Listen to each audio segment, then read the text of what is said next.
Selamat datang pada video pembelajaran kali ini. Perkenalkan, nama saya Reza Mahendra, NIM B100194408. Saya merupakan mahasiswa Fakultas Hukum, Program Studi Ilmu Hukum Universitas Jambi, angkatan tahun 2019. Video ini saya buat untuk memenuhi ujian akhir semester mata kuliah Hukum Perdagangan Internasional kelas I yang diampu oleh Bapak Budi Ardianto SHMH. Pada kesempatan kali ini, saya akan membahas sedikit banyaknya materi hukum perdagangan internasional pada buku yang ditulis oleh Profesor Huala Adol pada bab 4 tentang aturan-aturan hukum perdagangan menurut General Agreement on Tariff and Trade yang dalam artian membahas tentang kesepakatan umum tentang tarif dan perdagangan. Pembahasan yang pertama, kita akan membahas sejarah GATT. Pada akhir Perang Dunia II, perdagangan internasional berada dalam keadaan yang tidak menentu. Banyak peringkat dari subsistem yang menunjang kelancaran perdagangan yang telah mengalami kerusakan, baik institusional maupun fisik. Sebagian besar dari kegiatan perdagangan terpaksa dilakukan secara ad hoc, sementara secara bertahap sendi-sendi yang menunjang mulai diperbaiki. Adapun upaya masyarakat internasional setelah Perang Dunia Kedua adalah memperbaiki atau merekonstruksi kembali perekonomian dunia. Dalam pelaksanaannya, upaya masyarakat internasional adalah menangani masalah keuangan dan moneter internasional dapat dilaksanakan dengan cara yang relatif lebih cepat. Berbeda dengan finansial dan keuangan, di bidang perdagangan, negara-negara peserta konferensi tidak berhasil mendirikan suatu organisasi internasional. Semula diharapkan bahwa rencana untuk mendirikan International Trade Organization atau ITO dapat disetujui untuk diciptakan agar menangani masalah perdagangan internasional. Namun, karena berbagai pertimbangan politis, ITO tidak jadi terbentuk yang terutama disebabkan karena Kongres Amerika Serikat tidak menyetujui untuk mendirikannya ITO, di mana Amerika Serikat memiliki peranan yang sangat menentukan untuk terwujudnya perdagangan bebas dunia. Maka, terdapat suatu kekosongan institusional pada tingkat internasional dalam bidang perdagangan. Dengan adanya kekosongan tersebut, maka GATT yang semula merupakan suatu perjanjian interim menjadi satu-satunya instrumen di bidang perdagangan yang telah memperoleh konsensus yang lebih luas untuk menjadi landasan dalam pengaturan tata cara perdagangan internasional, yang mana benih sejarah pembentukan GATT sebenarnya berawal dari waktu ditandatanganinya Piagam Atlantik pada bulan Agustus 1941. Salah satu sumber hukum yang penting dalam hukum perdagangan internasional adalah Persetujuan Umum mengenai Tarif dan Perdagangan atau General Agreement on Tariff and Trade atau GATT. Dengan demikian, maka pada tahun 1947 GATT menjadi satu-satunya lembaga yang beroperasi sebagai organisasi internasional yang mengatur perdagangan internasional sekurang-kurangnya bagi negara-negara anggota, karena perdagangan internasional antara negara-negara anggota merupakan sekitar 80% dari seluruh perdagangan dunia secara real. Maka GATT menetapkan dan menerapkan aturan permainan dari hampir seluruh perdagangan internasional. Selanjutnya kita akan membahas prinsip-prinsip yang ada di dalam GATT. Di dalam buku yang ditulis oleh Profesor Huala Adol tentang perdagangan internasional dituliskan bahwa di dalam GATT menerapkan 5 prinsip. Apa saja itu sebagai berikut. Pertama, prinsip Most Favored Nation. Prinsip ini termuat dalam pasal 1 GATT. Prinsip ini menyatakan suatu kebijakan perdagangan harus dilaksanakan atas dasar non-diskriminatif.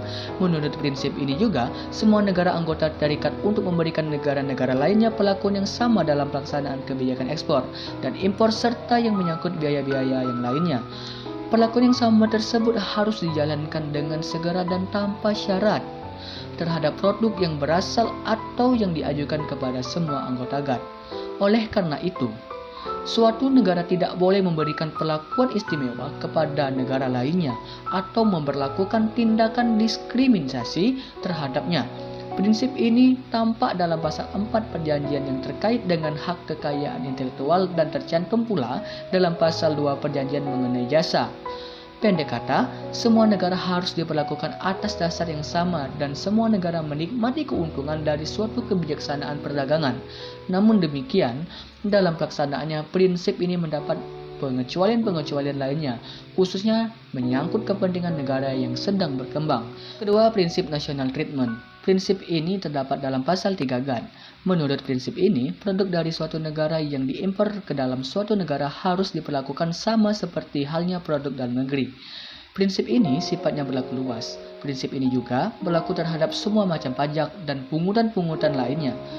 Ia berlaku pula terhadap perundang-undangan, pengaturan dan persyaratan-persyaratan yang mempengaruhi penjualan, pembelian, pengangkutan, distribusi atau penggunaan produk-produk di pasar dalam negeri.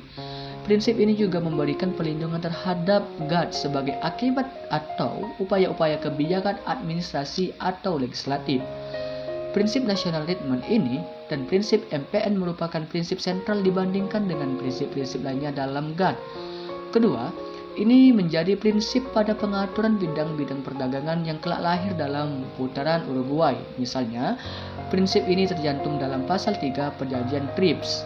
Kedua, prinsip ini diberlakukan pula dalam The General Agreement on Trade on Service atau GATS. Dalam GATS, negara-negara anggota WTO diwajibkan untuk memperlakukan perlakuan yang sama terhadap jasa-jasa atau terhadap pemberi jasa dari suatu negara terhadap negara lainnya.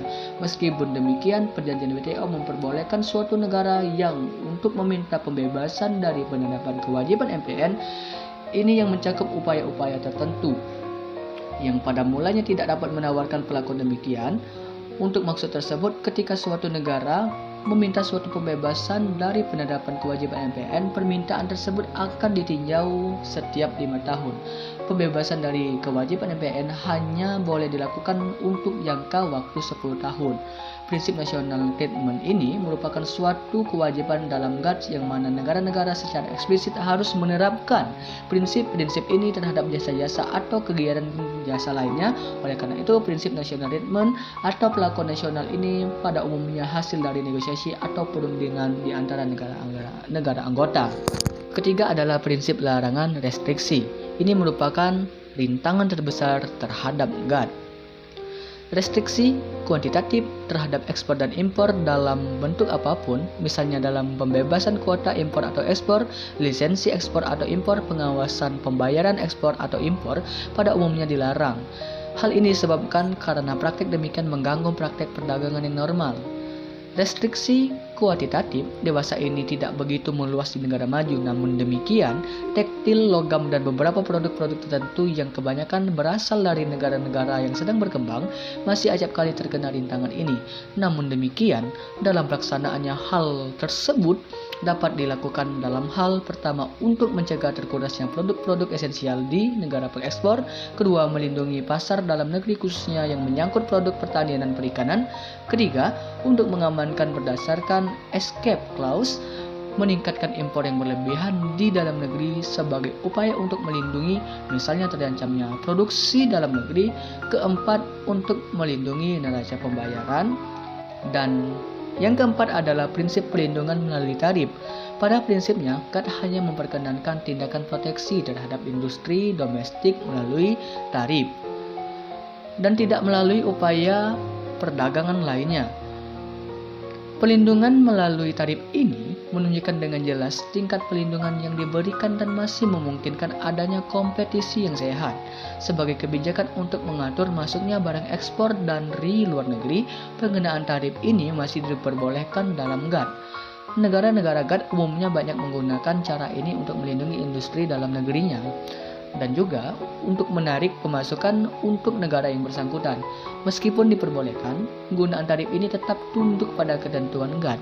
Misalnya saja, pengenaan tarif tidak boleh diskriminatif dan tunduk pada komitmen tarifnya kepada GATT atau WTO. Kemudian yang terakhir adalah yang kelima, prinsip resiprositas. Prinsip ini merupakan prinsip fundamental dalam GATT. Prinsip ini tanpa ada preambel GATT dan berlaku dalam perundingan-perundingan tarif yang didasarkan atas timbal balik dan menguntungkan kedua belah pihak. Itu merupakan 5 prinsip di dalam GATT. Berdasarkan penjelasan di atas, maka dapat kita pahami adalah angkat sebagai aturan perdagangan yang dibuat pada tahun 1947 ternyata masih relevan, bahkan masih terus relevan untuk masa yang akan datang. Aturan dan prinsip ini yang diaturnya memuat aturan-aturan yang dapat diterima oleh hampir banyak negara, meskipun dari keanggotaannya masing-masing negara memiliki sistem hukum yang berbeda. Khususnya prinsip non-diskriminasi merupakan prinsip yang memang dapat diterima universal. Sebenarnya masalah utama dari adanya aturan GATT ini adalah bagaimana dapat memanfaatkannya, khususnya bagi negara yang sedang berkembang. Dari pembukaan GATT tersirat tujuan pentingnya, yaitu meningkatkan taraf hidup umat manusia, meningkatkan kesempatan kerja, meningkatkan pemanfaatan kekayaan alam dunia, dan meningkatkan produksi dan tukar-menukar barang. Baik, demikianlah video pembelajaran kita pada kali ini. Apabila terdapat banyak kekurangan, saya memohon maaf. Dikarenakan manusia adalah tempatnya salah, tempat banyaknya kekurangan. Oleh karena itu, apabila ada penjelasan-penjelasan yang kemudian keliru, mohon untuk dimaklumi karena kita di sini masih sama-sama belajar. Terima kasih. Assalamualaikum warahmatullahi wabarakatuh.